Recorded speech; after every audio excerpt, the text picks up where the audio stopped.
Well. Long time no see, guys. Bro, where have you been? It's been about a month since you uploaded NBA content. Whoa! Hey, relax, calm down. Listen, I understand I've been gone for about almost a month. It's been about, 2 weeks and a half, but hey, we're back. We're back though, that's all that matters. Let's get into some NBA content. Today is something very crazy and spicy. We talking about that Luka and AD trade. We finna get into the meat, the main course, that juicy meat. You're gay! He's gay! But without further ado, let's go ahead and let's get into it. So let's review the summary of this trade. So the Lakers obviously got Luka Doncic, and they also got Maxi Kleber with Markieff Morris as well. The Dallas Mavericks did end up getting Anthony Davis, Max Christie, a 2029 first round pick via the Lakers, and the Utah Jazz, surprisingly being a third party in this trade, got Jalen Hood-Schifino and got 2 second round picks. Now, it's crazy how the Lakers really finessed the Mavs to get Luka.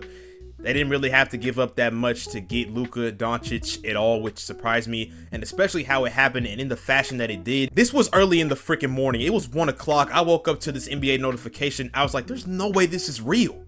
But it was real.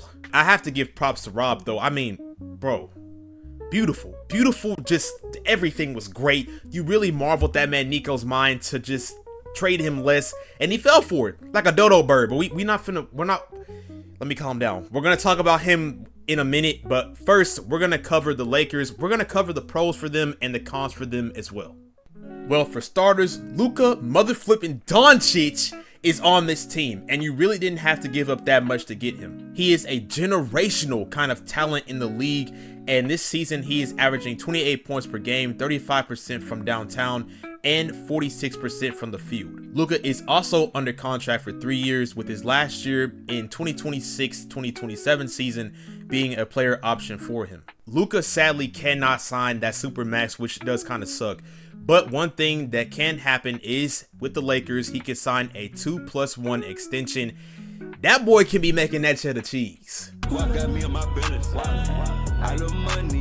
And he's so young, and that's the great thing for the Lakers is he's literally 25 years old, and if he retired today, he would most definitely go to the Hall of Fame. It is exciting to see Luka and LeBron together on a team, and this feels like a 2K thing. Like it's crazy, but even after when LeBron retires and he goes away, there's a bright future for the Lakers because you just got this generational talent in Luka, and there's no telling where this team is going to be anywhere near the future and how good this team can really be. And there was a really big question blooming before this Luka Doncic trade was like, hey, what are we going to do next? LeBron's going to be gone. AD's finna be 32. We have to have a direction of a young star. We have Austin Reeves, but that's just, a rotational kind of guy in the starting lineup. We have Dalton Connect, but can he really be something? They really answered that question in getting Luka, and now that question is answered. It's truly answered because of what just happened. Another pro is in 2027. They'll have some flexibility in the cap to be able to get a star, and this 2027 offseason is going to be loaded with a bunch of people. And when I mean loaded, no diaper. They could really go out there and get Giannis or the Joker or Cat even. I swear, y'all LA suckers are just so spoiled. But to answer the question about LeBron staying, I feel like he is going to stay with the Lakers for the rest of the year because some people were thinking maybe, he could get traded, but I just don't really see it going on right now. I am recording this on February the 4th, so if anything does go down, then it goes down, but I don't really see him moving anywhere else on another team. I don't really see that happening, and I just don't see it. Another pro is how Luka is able to play make. Oh my goodness. I mean, it's freaking beautiful. He can hit shooters, especially with him being in LA now. You have AR, you have Dalton Connect, you have DFS, you have all these shooters you can hit. Rui Hachimura looked solid against the Clippers. This was yesterday. I'm recording this on the 5th. My fault. I didn't mean to say the 4th. This is the 5th. I saw the game on the 4th, and that was a pretty good game. LA did look really nice against the Clippers, and they looked like a solid team. But to know that Luka can pass the ball like that to anybody out on the perimeter, and I mean that's a huge thing. On top of that, imagine they get like a center. Another thing to address is the defense. Absolute booty cheeks. Luka we know he doesn't really play defense. He does sometimes, let me relax. Sometimes he does.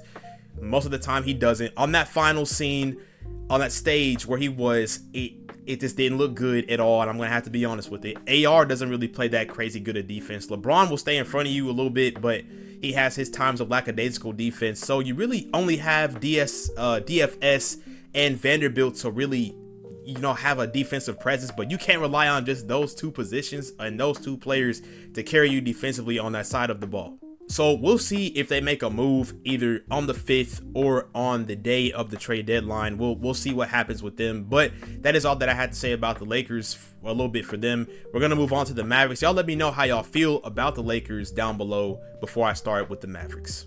Also, if you are liking the video so far, I think you should go ahead and hit the like button. And if you want to, subscribe. You know, I would love it. You know, I would love it if you did. Did you do it? Did you do it?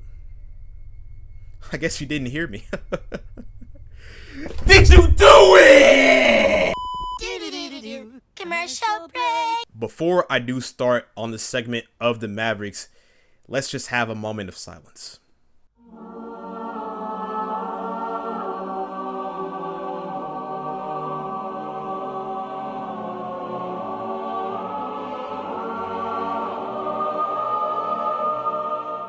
Amen. Now it's time to give my thoughts on the Mavs. I freaking hate it. I'm disappointed. I'm just disgusted. I'm confused. I feel freaking discombobulated. I see the vision, but some things are just better off left as thoughts. Ooh. Hold on, wait a minute. Hey, that was tough as frick. You can't even lie. Somebody put that on a shirt, please and thank you. How about no? As far as the pros go, which are very, very few, you got Anthony Davis back in return, which is huge because in LA, he wanted to play in the 4 spot, that power forward position, and now he has that chance in Dallas. The front court, though, is going to go crazy, though, as you have AD and Gafford for now until Lively does come back off an injury. But when he does, you're going to have AD and Lively starting and Gafford coming off the bench, and that is going to be lethal, and they're going to be straight menaces around the rim and grab a bunch of boards. On top of that, AD has been balling out this season and is most definitely a top 10 player in the league right now and is a MVP caliber player. This season, he is averaging 26 points, grabbing 12 rebounds, and shooting 53% from the field. Him being paired with Kyrie is going to be absolutely insane. I cannot wait. The pick and roll is going to be beautiful between those two. And on top of that, for a fun fact, both of these guys were picked first overall in their respective draft classes. And now we move on to the cons, which is a decent amount. The window for this team is very, very short, and it does suck. You also have a lot of guys that you have to pay in the offseason, like Spencer Dinwiddie and Powell and Exum. The Mavs finna be spending money like it's coming out of Joe's metaphorical wiener. If you know, you know. Spending the money like it's coming out of my metaphorical wiener. And if stuff doesn't pan out, you only have one first-round pick that you got from LA, which they might as well, in my opinion, throw it out the window because, one, LA, you just got Luka, and you can bring in another star sooner than later, so I see that pick being maybe in the middle of the pack at best. I blame Nico for this, and I know y'all do as well. It just sucks because you let Rob really steal Luka from you. On top of that, you were so focused on the right now winning that you didn't even ask for anything for the future. These people have to get older. They're gonna get older. They're gonna regress. They're gonna start playing kind of booty cheeks, you know, towards the end of their career, and you're, excuse me, sorry I had to burp while talking and ranting, but you're thinking, oh, okay, it'll be fine. You know, we could just win a championship maybe this year or next year, or he's thinking maybe we could win both years and then we would just be done. For a 2-season run, are you freaking stupid? I'm not trading away my future for 2 championships right now. And the way the Cavs have been playing, the way the Thunder have been playing, and the way the Celtics have been playing, I don't know if you're going to even beat those teams. Maybe, granted, maybe they go to a 7-game series, but I don't see it. To elaborate on that, AD is 31, about to go on 32. Kyrie is 32, he's about to go on 33. Klay is about to be 35. Kyrie played so well alongside Luka and being a great second option to him, but now it's going to be kind of a 1A, 1B between him and Anthony Davis. On top of that, you also have to factor that these two are kind of injury-prone players as we've seen over their careers, so hopefully they can at least sustain health and not get injured, especially when they're in the playoffs or in a tight spot. All I gotta say is the Mavs, if y'all don't win this year or next year a championship, you're gonna hear it from your fans. You're gonna hear it from me too, because I'm a top mess on y'all too. I like Luka's game in the on when he was on Dallas. I love this game. I love his game. I really do. And he fits so well alongside Kyrie. The team was constructed well. Yes, you made it to the freaking championship, but you just couldn't. Sorry, championship. I'm tripping. The finals, but you couldn't get it done. And that does suck. That does suck. But to think that you made it that far with a 25-year-old is freaking ridiculous. I mean, he led the way. He led the way, and you gave it up. On top of that, if things for real, if they don't go well, Kyrie does have a player option on his contract this season. So if he decides to go, that man can dip. If he sees that there's really nothing here and we don't have anything, he's gonna mess around and go somewhere else, and that's gonna suck for the organization. Also, did forget to add that the Dallas Mavericks did make a trade yesterday. Well, the fourth, guys. Sorry, the fourth, because it's going to be out on a different day. But they did get Caleb Martin from the 76ers. But the Mavs did have to give away Quentin Grimes, and they also gave back the 76ers second round pick. But they're showing us that they finna go all in.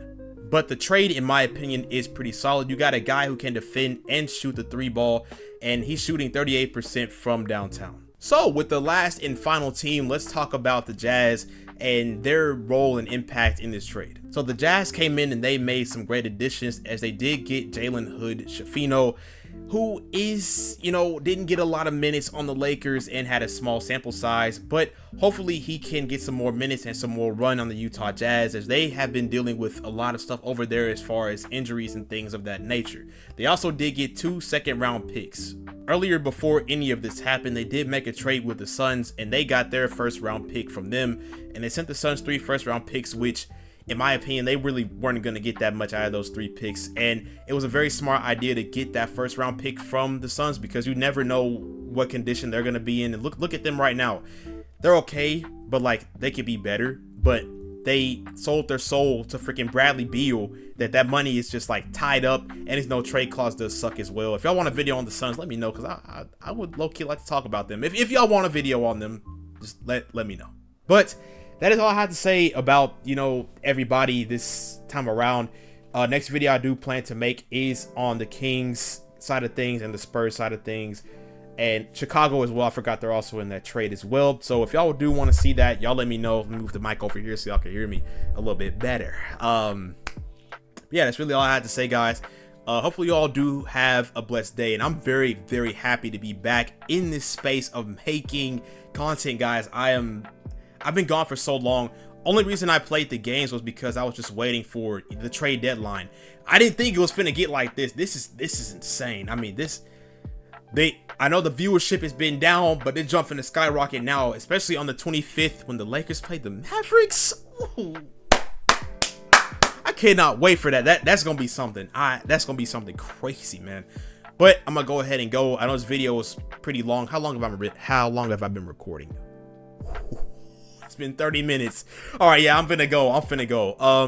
But I'm gonna go ahead and go, guys. Hopefully you all do have a blessed day. And Mr. Beard is out.